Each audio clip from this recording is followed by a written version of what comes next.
going to be able to pick up enough to push Tyson for a spot by the fall? He's going to compete, every single day. I mean, he's just a natural. It's going to be very competitive. Tyson's the same way. Tyson is a completely different guy than he was this time last year. And DJ is as advertised. He is who he is. He's not going.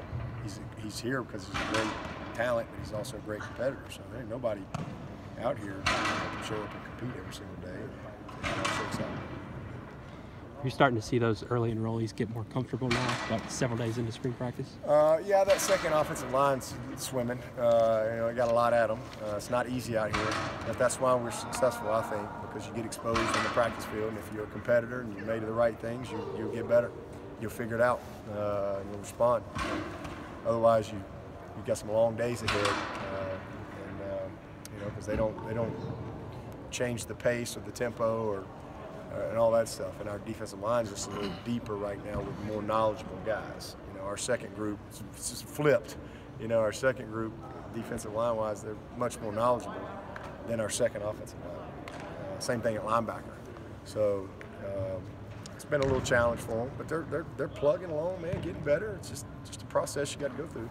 You mentioned E.J. Williams earlier. Who are some other guys in the wide receiver group in that second tier that might be pressing the first tier guys? Man, all those guys are better. I mean, Joe and Frank, first of all, are just as I thought they would be. I thought they both had some moments last year. Obviously, Frank missed all of camp, with his foot. He was hurt, and then he literally got back game week. And that really kind of set him back. Took him a little while to kind of get back. But he had some moments and learned, had some great days in practice and things like that. He looks like a different guy. I love what I've seen out of him. And then Joe is just, he made big plays all year. And physically, he's pretty special. And mentally, he's really caught up. And technically, fundamentally, he's made a huge step. So pleased with him. Spector, I think, has got a chance to be just a super player. I think he's going to have an unbelievable career. He's got 4 years to go, and I think he can be one of those guys that can really do some great things. Amari looks awesome, especially without the brace. He's just confident. He's flying around. So pretty pleased with him. Cornell is probably having his best practices. I think he's leading us right now in catches, and so he's doing a nice job doing that this morning. EJ is just a great young talent. He really is. And then Will Swinney and Will Brown, just two guys you just know exactly what you got with them. I mean, they can play if given the opportunity and can get the job done for us. Just love what they're all about. We got some good young guys behind them that are getting better too. So we got a good group, a really good group. In Isaiah and Dorian, you had those rare guys who can stay on the field regardless of the situation. Do you have what you think, any type of sort of talents like that? Don't know yet. We didn't know that with Dorian or Isaiah either. Sometimes it just takes a little while. I think we got a lot of candidates that we got to figure out. How it all is going to work. With Mike Jones is probably one of the bright spots in camp. Just looks different. I mean, in every area, his the way he moves. His confidence, his awareness, he's playing really fast. It's where he's supposed to be, his anticipation of everything. He's a big time thumbs up guy. After 7 days, 6 days, whatever day, 6 days, 7. He's high. Stock is way up on him. He's really done a nice job. But we just got, Simpson is a young guy that's trying to figure it out. He's playing out there and he can move. So we just got a lot of guys we've got to navigate, and that's part of our job this spring too, is we, kind of figure some of these guys out. But right now I don't see an Isaiah Simmons, but again, I didn't see him early either. We had a long way to go with him and Dorian. With Dorian out there when he started, 4th year, redshirt junior. Took him a little while to kind of become that, but I think we got plenty of talent. And we'll figure it out. That's what we do. But ultimately, no matter what, I think we're going to have to get that third corner guy. I think that's an area that we can get better, a little bit better as a team, and have a true third corner guy that can get in there and play something like we did with Ryan Carter and some of that. And we really didn't feel like we had that last year. and we really didn't have to. But I think that's an area, but right now we're trying to get a second corner. everybody's got a mash unit going on. So they're just kind of all nagging around, but we'll get there. Dabo, you don't encourage or want a lot of cussing out here. Why do you think that's an important thing in building the character these guys are being part of the program?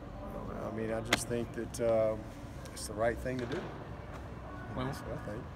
When was the last time you cussed in the non-biblical sense? Oh, shoot.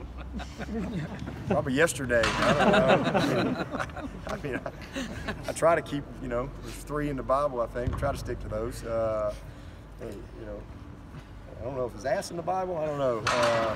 Yes, it is. Is it in there? Hell damn an ass.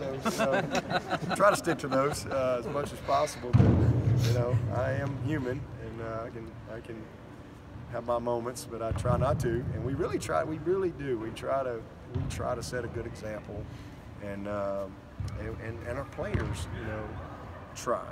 And occasionally, they'll just call them out. You say, hey, we don't need that, and then they, oh my bad, just try to make them think about it. Just try to articulate yourself a little bit better without, some of that if we can. I just think it's the right thing to do, really, to be honest with you.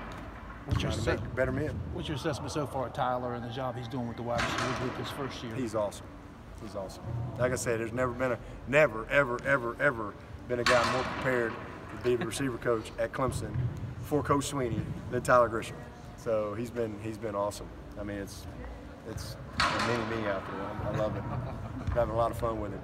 I crash his meetings and been having some fun, man. But he's just so energetic and passionate and enthusiastic. And he's just so knowledgeable. I mean, he obviously knows me inside and out, and the way I want to do things, and he's tough.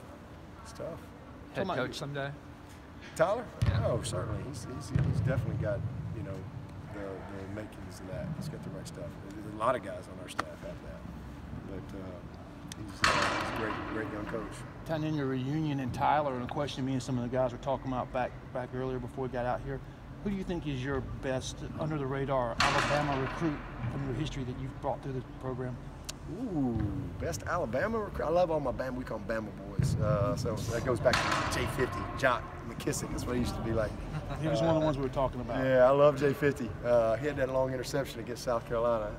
I think that might be the longest touchdown still by D. Lyman. 82 yards. Yeah, and it was also the longest play ever, like 10 seconds to get down there, 82 yards. He's got 2 records. I don't know why nobody called him, but God, Grisham would be right there. Grisham had one offer, me. He had no offers, and I mean, y'all have been around. I mean, he was a great player. He lasted 4 years. He got vested in the NFL, and I mean, he had one offer. So I mean, he was pretty good. Antoine McClain was a heck of a player for us. J50 was, I guess he was my first Alabama guy.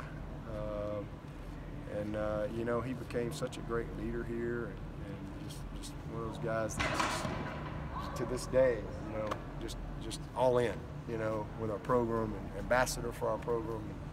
So we've had a bunch of guys. Obviously Ross, Ray, EJ, 3 guys right there, the 3 amigos from the same school. They're all super talented. Probably forgetting somebody. TJ. That's the one we were all talking about. TJ out of Sylacauga. I didn't even know who he was, literally, till the last weekend. Yeah. He was like going to UAB or something, and literally went down there and saw him and got him up here that last weekend. And I told him before he came up here, I said, now here's what's going to happen. Because nobody knew who he was. And, I watched him. I'm like, this is as good a guy as I've seen. He's coming this weekend. He'll be here tomorrow. I said, Robbie's like, well, he's down there at Sylacauga, coach. Nobody's going to Sylacauga. I'm one of the few people who know where Sylacauga is. And shoot, I told him over there he could play, and because he played like, high safety, and they ran the option, and he was just probably a hard guy to evaluate. But when you really looked at him, you go, whoa. And we didn't really know what he was. And he actually wanted to play wide out. And we had him there the first year at wide out. And I'm like, you can be okay, but you ain't going to play the next level. So if you want to play the next level, you need to move. And son of a gun, I didn't know he'd play, start 1 year and go second round, but that's what happened. But he's a great kid, great story. But when he was coming up here, I said, here's what's going on. Don't tell anybody you're coming to Clemson, but when Auburn finds out you're coming to Clemson, they're gonna call you. I'm telling you. And sure enough, they called him in the car. But he was on the way up here. It was like 45 minutes, and so he ended up getting him. He was a huge under the radar guy, but he had offers. Grisham had no offers, none. So I think all those guys had offers. So Grisham's probably the most under the radar guy if I had to pick one. We were talking to Buckhurst over